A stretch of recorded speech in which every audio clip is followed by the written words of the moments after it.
जवाब भी उन्होंने अपनी उसी कथा से दिया जहां से विवादित बयान दिया था। जैसे नाली का कीड़ा नाली में ही सुख का अनुभव करता है, उसे अमृत कुंड में डालो तो उसे पसंद नहीं आएगा। ऐसे जो गंदे आचरण कर रहे हैं ना, उनको सही बात उपदेश करो तो बुरा लगेगा, हमको बुरा लगेगा, उनको अच्छा नहीं लगेगा। जैसे आप सब बच्चे हो, अब आए हो तो सुधरने के लिए ना, तो हम कड़ुआ भी बोलेंगे, तुम गर्लफ्रेंड बॉयफ्रेंड बनाना बंद करो। अब प्रेमानंद महाराज का वो बयान सुनिए जिस पर विवाद उठा था। जब 4 पुरुष से मिलने की आदत पड़ गई है तो एक पति को स्वीकार करने की हिम्मत उसमें नहीं रह जाएगी। ऐसे ही जब 4 लड़कियों से व्यभिचार करता है तो अपनी पत्नी से संतुष्ट रहेगा। 100 में कोई 2-4 कन्याएं ऐसी होंगी जो अपना पवित्र जीवन रखकर किसी पुरुष को समर्पित होती होंगी। प्रेमानंद महाराज का तर्क है कि जब संत ही सही उपदेश नहीं देंगे तो लोग कैसे सुधरेंगे। प्रेमानंद महाराज के विवादित बयान पर जब हंगामा खड़ा हुआ तो उसका जवाब भी उन्होंने अपनी उसी कथा। मरण कराने वाली मृत्यु है। मृत्यु के बाद इसी जन्म का आप देखो, माँ के गर्भ में 9 महीने रहे, कोई स्मृति है? एक सेकंड की भी स्मृति नहीं कि माँ के गर्भ में हम कैसे रहे, कोई ज्ञान नहीं। तो मरने के बाद किसी से कोई संबंध नहीं रह जाता, न बैंक बैलेंस से, न मकान से, न पत्नी से, न पुत्र से, कोई रिश्ता, पढ़ाई लिखाई, पद प्रतिष्ठा सब खत्म हो जाती है। और पहला प्रश्न कि भगवान का स्मरण करने वाला, चाहे कलयुग हो, चाहे सतयुग हो, चाहे त्रेता हो, चाहे द्वापर हो, हर युग में भगवान की प्राप्ति होती भगवान के स्मरण से।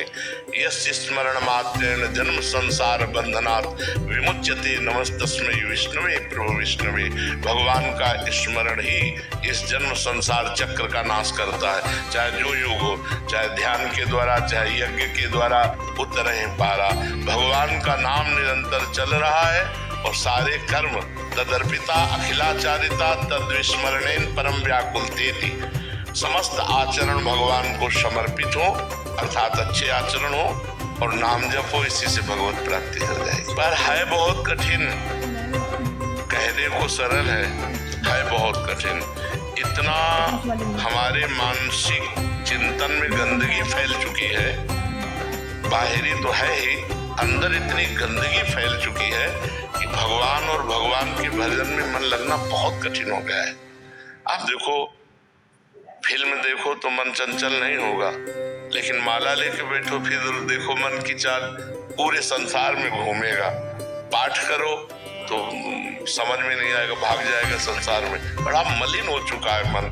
यदि हम इसके साथ डटकर लड़ाई करें मन के साथ और इसे गंदे आचरणों में न जाने दें और जहां जहां जाए बार बार इसे हटाकर भगवान में लगाएं और ये काम बहुत काल तक करें, तब ये कहीं बस में हाथ में आता है, नहीं तो ये नहीं आता। बहुत गंदी बातों की तरफ तो अभी लगा लो, लेकिन भगवान की तरफ लगाना तो बहुत कठिन है। इसलिए है साधन सहज, राम राम राम राम राम, राधा राधा राधा राधा।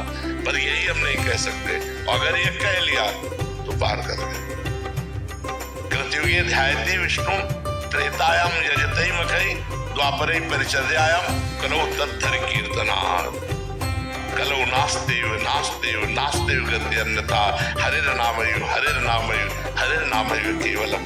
केवल हरि का नाम, केवल हरि का नाम, केवल हरि का नाम कलयुग में भगवत प्राप्ति करा सकता है। नास्तेव नास्तेव नास्तेव गति अन्यथा, कोई अन्य गति नहीं है, नहीं है, नहीं है। है कठिन नाम जप करना। देखो निरंतर नाम जप में मन को लगा के देखो, कहाँ लगता है, भागा घूमता है। प्रपंच करने में राजी है, भजन करने में राजी नहीं है। जी विपुल जी, राधे राधे। महाराज जी, मैं देख पा रहा हूँ कि मुझसे अधिकतम पाप जो हो रहे हैं वो वाणी की वजह से ही हो रहे हैं। हाँ, वैसे सबसे ज्यादा पाप होते भी वाणी से हैं। सबसे ज्यादा पाप वाणी से होते हैं। हम किसी की चुगली करना, निंदा करना, दुखद वचन बोल देना, असत्य बोल देना, ये सब वाणी से पाप होते हैं। यदि हम मौन का आश्रय लें, उचित मौन का आश्रय, उचित मौन कहते हैं कि आपने हमसे प्रश्न किया, हमें लगा कि उत्तर देना चाहिए तो हम बोले, नहीं तो मौन। तो उचित मौन के द्वारा हम वाणी के अपराध से बच सकते हैं। जड़वत मौन गृहस्थी में नहीं रह पाएंगे। व्यापार है, नौकरी है, बातचीत करना है घर परिवार से, तो उचित मौन रहे, विचार मौन रहे, उत्तर दें तो बहुत सोच समझ के उत्तर दें, विचार पूर्वक बोले, झूठ ना हो, दूसरों को दुख देने वाला ना हो, छल कपट युक्त ना हो, जो मन में हो वैसे ही वाणी में हो, उसे शुद्ध वचन कहते हैं। तो अगर हम वाणी को उचित मौन में रखें तो वाणी के अपराध से बच सकते हैं, और नाम जप करें तो सारे अपराध नष्ट हो जाएंगे, वाणी के भी, शरीर के भी, मन के भी। डॉक्टर अनन्या कौशिक जी, राधे राधे। राधे राधे महाराज जी। पूज्य महाराज जी, क्या श्री श्री गुरुदेव जी के श्री चरणों चारों है महाराज जी? ये ओवर थिंकिंग और डिप्रेशन, ब्रह्मचर्य और व्यसन और पापाचरण, ब्रह्मचर्य ना रहना, व्यसन करना और व्यभिचार करना, इसी से बढ़ रहा है। हमारी बात को मूल समझ लो।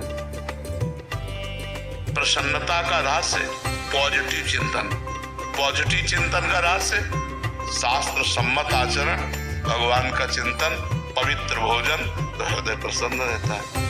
अब गलत बच्चे शुरुआत से ही हो रहे हैं।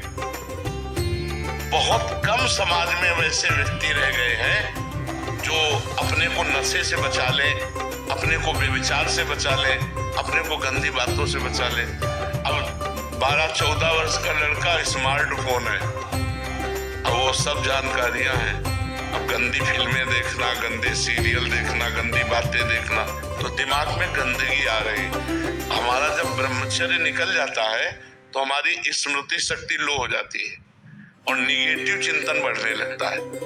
ये हम आपको पक्की बात बता रहे हैं। जब हमारा ब्रह्मचर्यहीनता जितनी बढ़ती चली जाएगी तो ओवर थिंकिंग उतनी बढ़ती चली जाएगी और निगेटिव चिंतन बढ़ता चले जाएगा, तो उसको जहाँ विश्राम है उसका नाम डिप्रेशन है। और जब हम ब्रह्मचर्य से रहेंगे, पवित्र आचरण करेंगे, पवित्र भोजन, तो हमारा पॉजिटिव चिंतन होगा, तो हम विपत्ति में भी जहाँ हमें फंसना चाहिए वहां भी हम निकल जाएंगे पॉजिटिव चिंतन के प्रभाव से।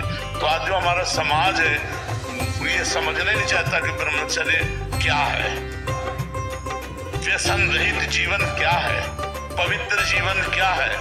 नहीं, आप देखो, बड़े नाम जब करता हूँ तो उस समय मन बहुत विचलित होता है और दिमाग एकाग्र नहीं होता, गंदे दृश्य दिमाग में। चूंकि नाम गंदगी उछाल करके उसे नष्ट करता है। हम आपको कई बार बताया है एकांतिक में कि जैसे हमें कोई मैसेज डिलीट करना होता है तो पहले मैसेज आता है, जो हमारे मोबाइल में मैसेज जमा है वो पहले मैसेज आता है, फिर हम उसे डिलीट करते हैं। तो हमारे नाम में इतनी क्षमता है कि हमारी जो दबी हुई दुर्वासना है वो पहले उठती है और फिर उसे वो डिलीट करता है, नष्ट करता है। तो साधक जो नया है उसको लगता है जब भजन नहीं करते थे तो इतनी गंदगी नहीं थी, लेकिन जब भजन शुरू किया तो बहुत ज्यादा गंदगी हो रही। वो गंदगी हो नहीं रही, वो दुर्वासना को नष्ट कर रहा है, बार बार उभार कर अंदर की दुर्वासना को। अच्छा, एक ही मैसेज यदि लाख बार किया गया हो तो लाख बार आएगा कि नहीं आएगा? अगर एक ही बार हम डिलीट करें तो ऐसे ही नाम जब करते हैं, जैसे काम के मैसेज है तो अरबों बार है, अनेक जन्मों के हैं। मन रूपी एक ऐसी चिप है जिसमें करोड़ों जन्मों के सब भरे हुए हैं और उसको पूरा डिलीट करना है। तो जब नाम जप करेंगे तो वही काम। तो साधक समझता है डिलीट कहाँ हो रहा है, वो तो बार बार चल रहा है। नहीं, वो डिलीट हो गया जो सामने आया, अब ये अंदर से नया निकाला। तो जब मन निर्मल हो जाएगा तब आनंद आने लगेगा। करना है मन लगे से नया निकाला, तो जब मन निर्मल हो जाएगा तब आनंद आने लगेगा। अभी हमको डट के नाम जप करना है, मन लगे न लगे, एकाग्रता बने न बने, हमारा मंगल पक्का होगा। पाली किशोर जी, अगर त्रिपुरा से। राधे राधे महाराज जी। महाराज जी, गुरुदेव भगवान जो महापुरुष जन जीवित रहते हुए भगवत प्राप्ति के अनुभव करते हैं, आपके श्रीमुख से सुना है कि वो जब तक वो जनाना ना चाहें उनको जान नहीं पाते। महाराज जी, कैसे वो महापुरुष जन अपने आप को छुपाते हैं, या महाराज जी वो अपने शरीर में रहते भी हैं, या उनकी क्या स्थिति होती है? जैसे आप हमारे सामने बैठे हो, हम आपके सामने बैठे हैं, तो अपने अपने पवित्र हृदय के अनुसार सबको अनुभव हो रहा है, एक जैसा अनुभव नहीं हो रहा। जैसे हम बैठे ना तो एक जैसा अनुभव नहीं हो रहा है। किसी को संत नजर आ रहे हैं, किसी को भगवान नजर आ रहे हैं, किसी को गुरुदेव नजर आ रहे हैं, किसी को एक बढ़िया व्यक्ति नजर आ रहा है। अलग अलग दृष्टि है, जितनी हमारी हृदय की क्षमता है, लेकिन असलियत में हम क्या है ये तो भगवान जानते हैं या हम जानते हैं। असलियत में हमारी स्थिति क्या है ये हमारे भगवान जानते हैं, गुरु जी जानते हैं या हम जानते हैं, और कोई नहीं जानता है, और अपनी अपनी बुद्धि के अनुसार जानते हैं। ये जाकी रही भावना जैसी, प्रभु मूर्त देखी तीरथ ऐसी। आपकी जितनी स्थिति है उतने ही आप देख पाएंगे, तो हमारी जितनी लेवल है हम उतने तो देख पाएंगे। तो महापुरुषों को हम कैसे पहचान सकते हैं?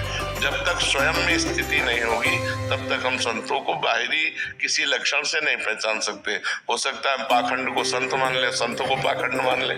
बड़ा विचित्र खेल है। अब अंदर की बात कैसे जानी जा सके? और बाहर का अभिनय तो नौटंकी नाटक में भी साधुता का लोग अच्छा कर लेते हैं, तो अभिनय को ही हम देख सकते हैं, आंतरिक स्थिति को तो देख नहीं सकते, क्योंकि आंतरिक स्थिति देखने के लिए ज्ञान नेत्र चाहिए और वो है नहीं। जब तक ज्ञान के नेत्र नहीं होंगे तब तक हम संतों को पहचान नहीं सकते। जी थोड़ा सा तो आइडिया होगा कैसे, मतलब उन संतों को कैसे पहचाने? बिल्कुल आइडिया नहीं, सच्चाई बात की